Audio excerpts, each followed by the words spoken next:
Hi, my name is Belgie. So today I'm gonna conduct an assessment about the 12 cranial nerve. So I have my patient with me.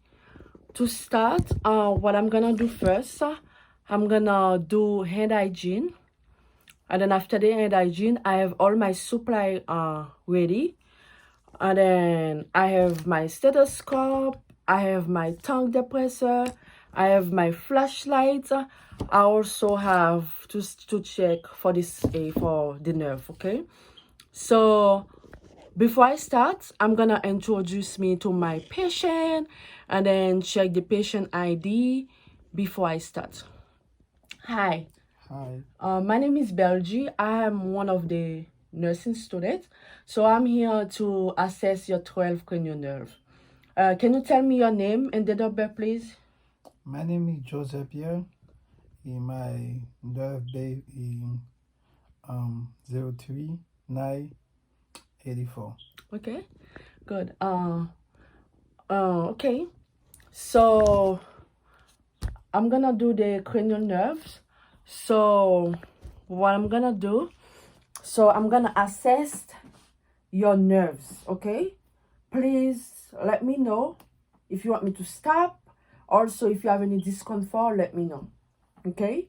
So the first cranial nerve, it's olfactory nerves. So the olfactory nerves is responsible for the sense of smell, okay? To assess this nerve, I'm gonna ask the patient to smell something. Close your So to assess that, I'm gonna ask the patient to close his eyes, also to smell something, and then the patient gonna tell me what is he just smelled. Okay. So can you close your eyes, please? All right. I'm gonna ask the patient to smell something. Okay. Close one of his nose. Can you tell me what you just smelled? coffee. Can you close your eyes again? Check the other nostril. Can you tell me what you just smelled? The same thing, coffee. Okay, yes, this is coffee. This is good. The first cranial nerve is intact, so the patient able to smell and both nostril. Okay. So what I'm gonna do also, I'm gonna check the patient nostril if he has any abnormality in the nostril. Can I see your? Okay. Both nostrils they are intact, no drainage, no inflammation. Okay, which is good. So the second, I'm gonna move to the second cranial nerve. The second cranial nerve, it's optic nerve. The optic nerve is the ability to see. If the patient able to read, if the patient has any vision problems, it's the patient wear glasses, all those things. Before I'm gonna ask the patient, do you wear glasses? No. Do you put any medication in your eyes? No. Do you had any eye surgery? No. Okay. So I'm gonna ask the patient to read for me. I'm gonna use this one as a snelling chart. Ask the patient to read. Okay. So I'm gonna put it a little bit far away so the patient can tell me. Okay. It has big letter and small letters. Okay. All right. Can you tell me which letter is that? P. Can you close one eyes? Okay. Can you tell me which letter? B. Good. Can you tell me which letter? E. Can you tell me which letter? R. Okay. Can you close the other eyes and then open the other? Okay. Can you tell me which letter? E. Can you tell me which letter? D. Can you tell me what letter is that? A. Okay. Okay. The patient able to read and then both eyes are intact, no drainage. Okay.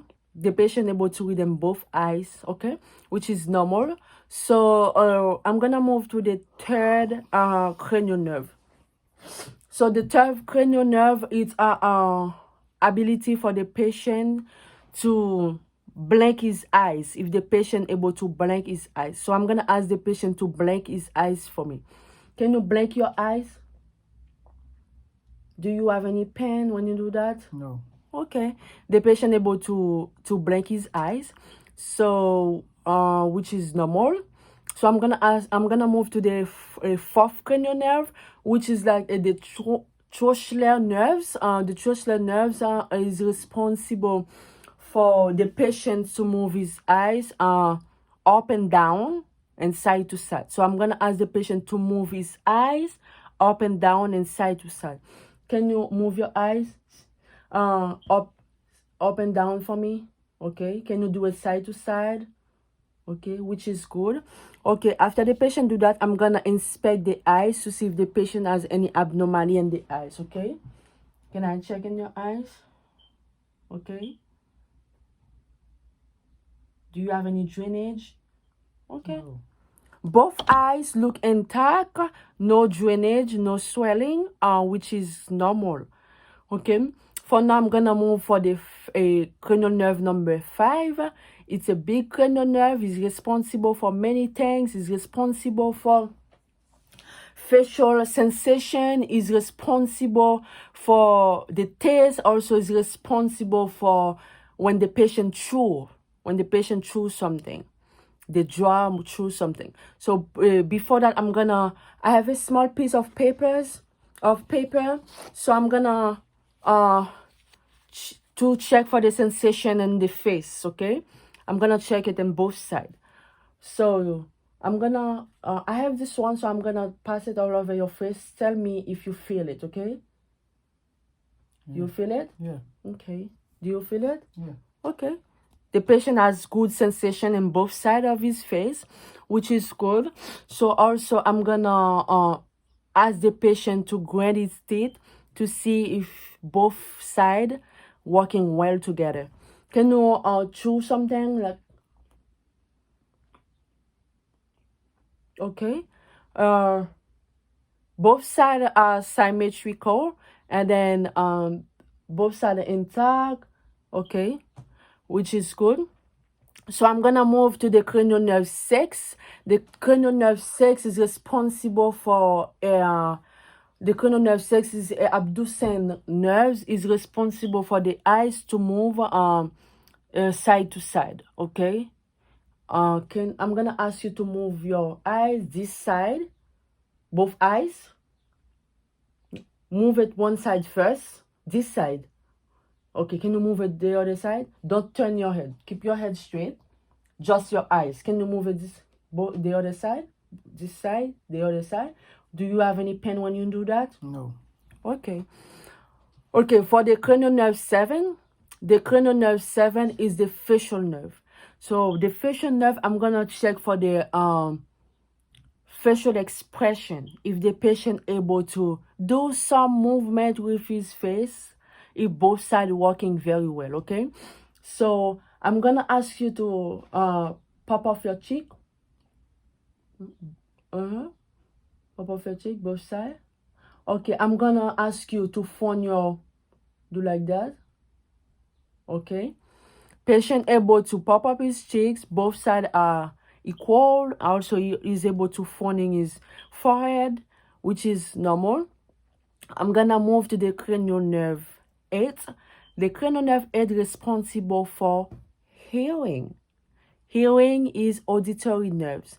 So what I'm gonna do, I'm gonna check inside the patient ears, both ears, to see if the patient has any drainage, any swelling. I'm gonna whisper something to see if the patient able to hear what I said. Okay, so I'm gonna check both ears separate. So the first ear, I'm gonna check. Do you have any earache? No. Do you have any drainage in your ear? No. Do you put any medication in your ear? No. No surgery in your ear? Okay.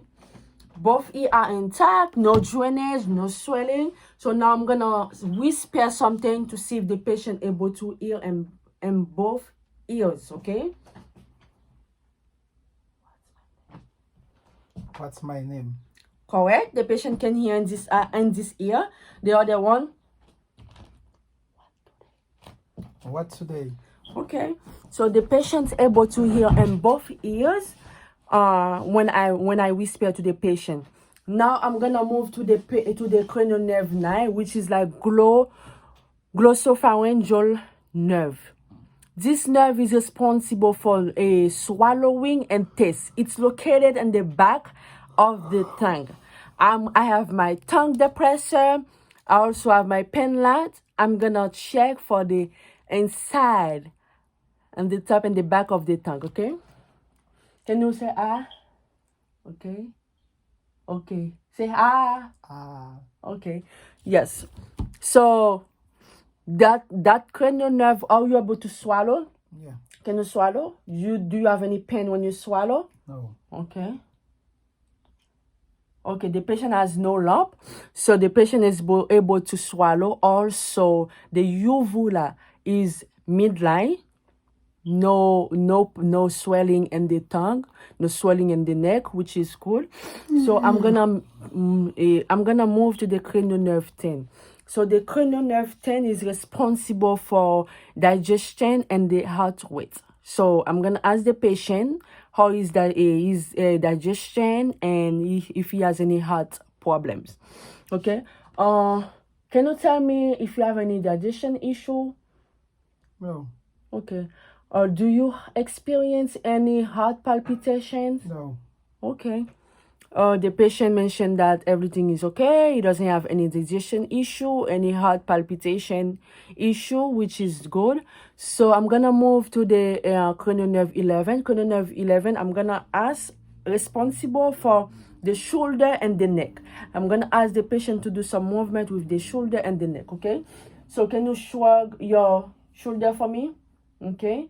Can you move your neck up and down, side to side? Do you have any pain when you do that? No. Okay, which is good. The patient mentioned he doesn't have any pain. Also, his shoulder, they both symmetrical and equal when he does that movement. So, which is normal. So now I'm gonna move to the cranial nerve 12. The cranial nerve 12 is the hypoglycemic hypoglycemic nerve, which is which is responsible for the tongue movement. I'm gonna ask the patient to move his tongue for me. Hi, would you mind to stick your tongue out? Can you move your tongue up and down? Okay, do you have any issue when you do that? No. Okay. All right, so all the cranial nerves are they're working pretty fine. So the patient mentioned no issue with all the cranial nerves, so which is good. So now I'm gonna document the patient response about that. I'm gonna put the bed in the lower position. And then here's your call light. If you need me, you can just press the call light and one of the nurses come to help you. Do you have any question? No. Okay. So I put the bed in lower positions and then now I'm gonna do hand washing and then document. Okay, this is all about my 12 cranial nerve. Thank you.